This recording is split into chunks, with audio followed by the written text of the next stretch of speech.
Hello, welcome back to the channel. Today we're going to read about character races in the Advanced Dungeons & Dragons 2nd Edition Dungeon Master's Guide.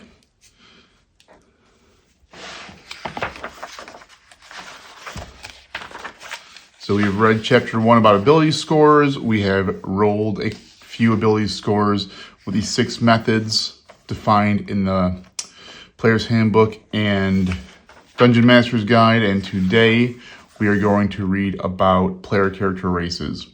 In the DMG, we've already done so with the Player's Handbook, so let's get started. Many factors affect a character's background. 2 of the most important are his race and his character class. See Chapter 3, Player Character Classes. In a sense, a character's class is his profession. Some characters are fighters, some mages, some clerics, and so on. A character's race affects which character classes are available to him. Only humans have unlimited class options. All non-human races are limited to some extent. There are 2 reasons for this. First, the restrictions are intended to channel players into careers that make sense for the various races. Dwarves are, to a certain extent, anti-magical and incapable of shaping magical energy. They can't be wizards. Halflings, despite their ties to nature, lack the devotion and physical will to be druids. Similar situations exist for the other demi-human races. Second, the demi-human races have advantages that are not available to humans. Flexibility, the ability to choose from among all the classes, is one of the very few human advantages. A non-human world. The DM can, if he chooses, make any class available to any race. This will certainly make your players happy. But before throwing the doors open, consider the consequences. If the only special advantages humans have is given to all the other races, who will want to play a human? Humans would be the weakest race in your world. Why play a 20th level human paladin when you could play a 20th level elven paladin and have all the abilities of paladins and elves? If none of the player characters are human, it is probably safe to assume that no non-player characters of any importance are human either. Your world would have no human kingdoms or human kings, emperors, or powerful wizards. It would be run by dwarves, elves, and gnomes. This is not necessarily a bad thing, but you must consider what kind of world non-humans would create. Building a believable fantasy world is a daunting task. Creating a believable alien fantasy world, which is what a world dominated by non-humans would be, is a huge challenge even for the best writers of fantasy. What would non-human families be like? What would the popular entertainments be? What would non-humans value? What would they eat? What would their governments be like? A society governed by nature-loving elves would be very different than a human-dominated world.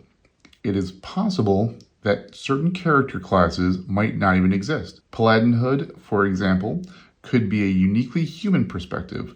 Would elves or dwarves hold the same values of law, order, God, and community to which a paladin aspires? If you only change the image, i.e., have elven paladins behave exactly like human paladins, what you've got is the humans in funny suits syndrome. Even within the human race, there are vast cultural differences. Think how much greater these differences would be if the blood were entirely different. Also, if humans are weak, will the other races treat them with contempt? With pity? Will they be enslaved? All things considered, humans could have a very bad time of it. If, after considering all the potential pitfalls, you decide to experiment with non-standard class selections, do so carefully. We offer the following advice. Allow non-standard race class combinations only on a case-by-case basis. If you institute a general rule, elves can now be paladins, you will suddenly find yourself with 6 player characters, elf paladins. If a player desperately wants to play an elf paladin, ask him to come up with a thoughtful rationale explaining why this elf is a paladin. It must be plausible and consistent with your campaign setting. If the rationale satisfies you, allow the player, and only that player, to play an elf paladin. Explain to the other players that this is an experiment. Don't allow other elf paladins in the game until you have seen the first one in action enough to decide whether the class fits into your game. If it does, congratulations, you've broadened your players' horizons. If it doesn't, don't hesitate to tell the elf paladin player that he has to retire the character or convert him to a normal fighter. Never allow someone to continue playing a character that is upsetting your game. By following this simple rule, You can test new race class combinations without threatening your campaign. Moderation is the key to this type of experimentation. Racial level restrictions. In addition to unlimited class choice, humans can attain any level in any class. Once again, this is a human special ability, something no other race has. In the AD&D game, humans are more motivated, indeed driven by ambition and the desire for power than the demi-human races. Thus, they advance further and more quickly than others. Demi-humans can attain significant levels in certain classes, but do not have the same unlimited access. Some players may argue that the greater age of various non-humans automatically means they will attain greater levels. That can present problems.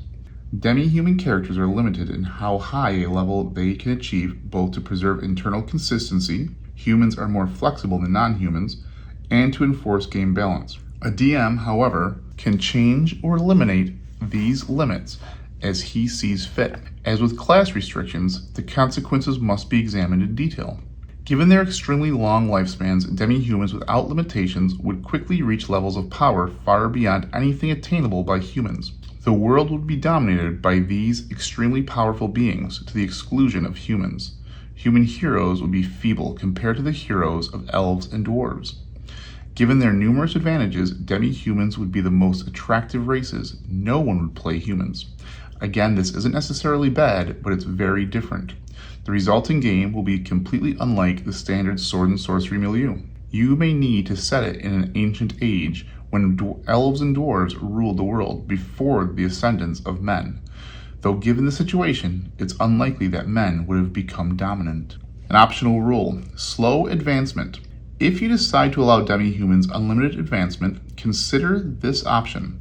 To counteract the demi-human's long life, slow down their advancement. Require demi-humans to earn 2, 3, or even 4 times as many experience points as a human in order to advance a level. This allows the short-lived humans to advance more quickly than their long-lived comrades, who will eventually catch up after the human's demise.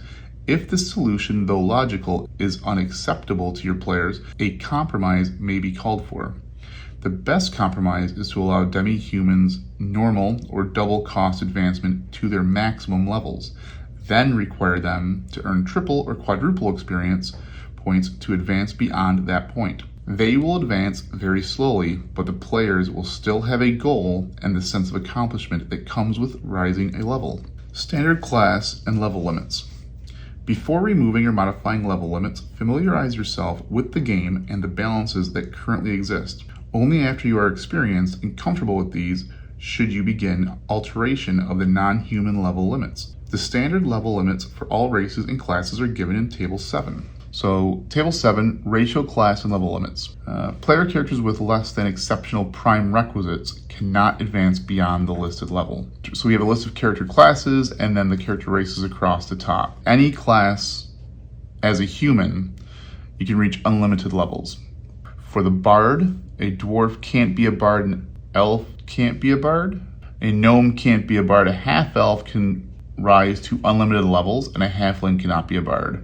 For the cleric, again, humans can rise to unlimited levels, a dwarf only to level 10, an elf only to level 12, a gnome to level 9, a half-elf to level 14, and a halfling to level 8. The druid class, human can rise to unlimited levels, can't be a druid as a dwarf, can't be a druid as an elf, can't be a druid as a gnome. Half-elves can rise only to level 9 as a druid, and you can't be a druid as a halfling. Fighter class, again, humans can rise to unlimited levels, dwarves to level 15, elves to level 12, gnomes to level 11, half-elves to level 14, halflings to level 9. As an illusionist, humans can rise to unlimited levels. You cannot be an illusionist as a dwarf. You cannot be an illusionist as an elf. Gnomes can rise to level 15. You cannot be an illusionist as a half-elf or a halfling. A mage, humans can rise to unlimited levels. You cannot be a mage as a dwarf. You can rise to only level 15 as an elf mage. You cannot be a mage as a gnome. You can rise to level 12 as a half-elf mage. You cannot be a mage as a halfling. Paladin. Only a human can be a paladin as discussed in the text, and a human can rise to unlimited levels. Dwarf, elf, gnome, half-elf, and halflings cannot be a paladin in AD&D 2e. The ranger class, a human can rise to unlimited levels. You cannot be a ranger as a dwarf. An elf can rise to level 15 as a ranger. A gnome cannot be a ranger. A half-elf can rise to level 16 as a ranger, and a halfling cannot be a ranger. For the thief class, humans can rise to unlimited levels. Dwarfs to level 12. Elves to level 12. Gnomes to level 13. Half-elves to level 12. And halflings to level 15. Another optional rule for the classes regarding level limits, so exceeding level limits.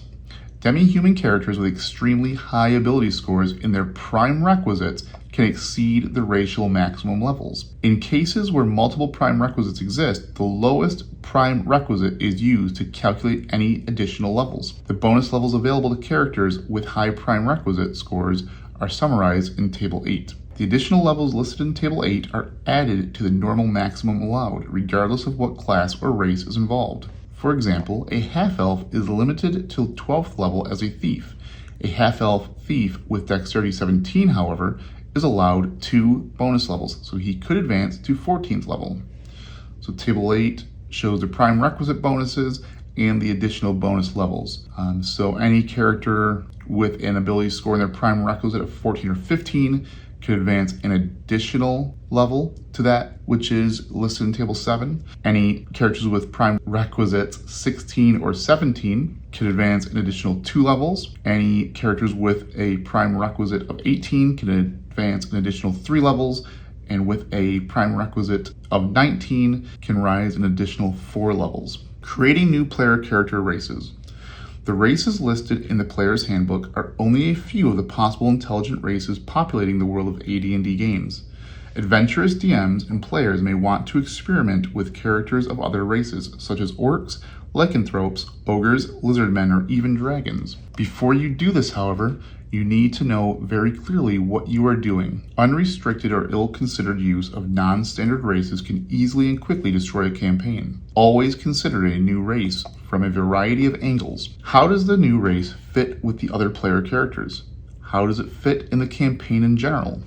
What would you accomplish with this race that you couldn't with another? The majority of players who want to play an unusual race desire only the thrill and excitement of a truly challenging role-playing situation. There are, however, a few players who see such races as a way to take advantage of game systems in campaign situations. As with changing level limits and classes allowed, you are well advised to move slowly and carefully in this area. Allowing player characters of unusual races introduces a whole new set of problems for the DM. In creating a new non-human or demi-human player character race, the rules and guidelines below should be followed to preserve game balance. The race should be humanoid, i.e. it must have 2 hands and at least 2 legs, and stand generally upright. The race must be able to move about on land. It must also be intelligent. An orc or a centaur would be acceptable. The race cannot possess special abilities beyond the scope of those already given for the other player character races. Although a dragon can polymorph into human form, it cannot be a player character because it has a breath weapon, can polymorph and cast spells, and is not humanoid in its natural state. A brownie could not be a player character because it too has abilities beyond those of the standard player character races. The race cannot be extra-dimensional or draw on extra-dimensional powers. It cannot have innate spellcasting ability, be undead, or possess magical resistance. The race must be cooperative and willing to interact with the human world. The Duergar, a race of deep-dwelling dwarves, have no desire to deal with humans and seek to avoid contact whenever possible. Satyrs resent intruders into their woods and glades, which rules them out as player characters. You must judge this criterion based on the conditions in your game world. If these conditions are met, the race can be considered as a possible player character race. Some examples of races that definitely fit the profile are half-orcs, orcs, half-ogres, lizardmen, goblins, centaurs, and kobolds. When experimenting with a new player character race, allow only one at the start. Do not begin your design experiment with a whole party of half-ogres. Start slowly, involving only one player. If the new race is too powerful, it can be easily eliminated. Once the new race is selected, the real work begins. Examine the race and apply all of the following guidelines to it. Character abilities. All races, regardless of type, use the same ability generation method as all other player characters. Their scores will range from 3 to 18 unless modified by pluses or minuses. Creature size. Defined in the Monsters Compendium, affect abilities as follows. Creatures of tiny size have a -3 modifier to strength. Creatures of small size have a -1 modifier to strength. Creatures of large size have a +1 modifier to strength. Huge creatures gain a +2 to strength, and gigantic creatures have a +4. Those with intelligence less than average, as determined by the DM or as listed in the Monsters Compendium, suffer a -1 penalty to intelligence, and those exceptionally intelligent or greater gain a +1 bonus. All other ability modifiers are assigned by the DM. Likely candidates include minuses to charisma and wisdom, and plus or minus adjustments to dexterity. In all cases, bonus and penalties should balance out. If a creature has a +1 bonus to strength, it should have a -1 penalty to another ability. With the exception of strength, no creature can have a modifier greater than +2 or -2 to any score. Racial ability requirements. It is possible for a creature to have seemingly illogical ability scores. However, you can set minimums and maximums on these. Table 7 in the player's handbook shows these limits for the standard player character races. It's the DM's job to do the same for non-standard races. As a guide, creatures of large size should have at least an 11 strength, and unless they are described as agile or quick, should have a ceiling of 17 to dexterity. Dull-witted creatures, those of low intelligence, should have a limit of 16 to intelligence. The DM can waive any requirements if, for example, a player wants or gets a hill giant character with strength 6. Some rationale should be offered. However, in case of the weakling hill giant, perhaps he was the runt of the family, cast out by his fellows, and forced to take up adventuring. Character classes. The DM must judge what character classes the new race can be. Use the information in the next chapter as your guide and start with a narrow range of options. You can always widen it later. Almost any sort of creature can be a fighter. None, except humans, can be paladins. Those favoring the outdoors, centaurs for example, can be rangers. Those with penalties to wisdom cannot be priests. Others can be priests only if their game description mentions NPC priests and the creature has some type of social organization, a tribe, clan, etc. No non-standard creature can be a druid, as this is a human belief system. Those with penalties to intelligence cannot be wizards. If the description in the Monsters Compendium implies that a creature is stupid, dull-witted, or in any way averse to magic and spellcasting, it cannot be a priest or wizard. A dexterity penalty prevents the character from being a thief. Creatures of large size or greater cannot be thieves. If it is implied that a creature is clumsy or awkward, it cannot be a thief. A new character race can be multi-classed if there is more than one potential class open to it, e.g. fighter and mage. Classes from the same group cannot combine into multi-classes, e.g. fighter/ranger. Characters from variant races must also have scores of 14 or higher in the prime requisites of both classes to qualify for multi-class standing. This particular condition does not apply to normal player character races. Level limits. Like all non-humans, new player character races have level limits. However, these limits are lower than those for other non-humans, since these races are unsuited to adventuring. Perhaps this explains why player characters of these races are so rare. The maximum level a character from a variant race can attain depends on the character's prime requisite ability score, or scores. Use Table 9 to determine the character's maximum level. Unlike the standard demi-human races, new character races never gain additional levels for high ability scores. It is unusual enough that a member of the race has become a player character at all. Without the aid of many wishes, a character from a non-standard race can never rise above 12th level. So if we look at Table 9, maximum levels for variant races, we have a column for prime requisite score and a column for level limit. So if the prime requisite score is 9, that variant race can only rise to a level of 3 in their given class. Prime requisite of 10, a level of 4. Prime requisite of 11, maximum level of 5. Prime requisite score of 12, maximum level of 6. Prime requisite score of 13, maximum level of 7. Prime requisite score of 14, maximum level limit of 8. Prime requisite score of 15, maximum level limit of 9. Prime requisite score of 16, maximum level limit of 10. Prime requisite score of 17, maximum level limit of 11. And a prime requisite score of 18 or higher, maximum level limit of 12. Alignment. The Monstrous Compendium lists alignments for most races. If an absolute alignment is listed, good, the player character has that alignment. If only alignment tendencies are given, the player can choose any alignment. Hit points. All creatures roll their hit points using the die appropriate to their chosen class. At first level, larger and greater sized creatures gain 1 additional hit point for every hit die the creatures would normally receive. Pluses to the die are ignored, in addition to their normal constitution bonus.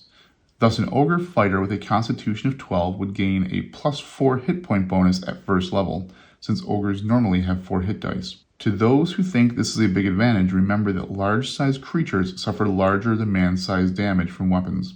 Thereafter, all new races earn hit points according to level advancement, constitution, and character class. Level advancement. The character progresses like all others of the same character class. Being a non-standard race does not give the player character any special benefits to his character class. Armor. Most creatures, orcs, gnolls, goblins, have an armor class of 10, and thus wear armor for protection. Some creatures, however, have natural armor, which is retained by the player character.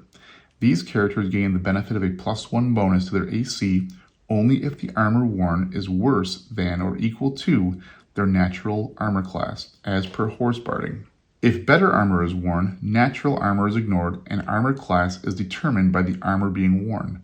Odd-sized and odd-shaped creatures can't wear off-the-shelf armor. It must be made to order and costs extra, and takes longer to make. Movement. The creature's movement rate is the same as that listed in the Monstrous Compendium. Attacks. The player character is allowed the number of attacks given his character class and level, not the number listed in the monster description in the Monstrous Compendium. Size problems. Players who play large-sized creatures hoping to get an advantage over others should quickly discover many problems they didn't anticipate. Consider the plight of the player who decides to play a hill giant. Right away, he'll have a hard time buying basic equipment. Who makes pants for hill giants in human towns? Everything must be special ordered at 2 to 4 times its normal cost, at least. This is a minor inconvenience compared to other difficulties. Buildings and dungeons are built for humans and other medium-sized creatures, denying the large fellow the opportunity for both a hearty drink and exciting adventure. Even the toughest character will tire of drinking from measly cups and buying 5 dinners at a time. Will he enjoy spending the night in a leaky stable while his companions enjoy warm feather beds upstairs in the inn? Days of traveling will quickly show him the joys of walking while everyone else rides. No horse can carry him, especially when his companions gallop spryly away from oncoming danger, leaving him in its path. The cost of replacing broken furniture will quickly become prohibitive. Ropes will have an annoying tendency to break when the big lunk tries to climb them, and the hill giant better have at least 20 friends handy to pull him out of that 30-foot pit. NPC reactions. On the personal side, expect NPCs to have strong negative feelings about unusual player character races, even to the point of bigotry and hatred.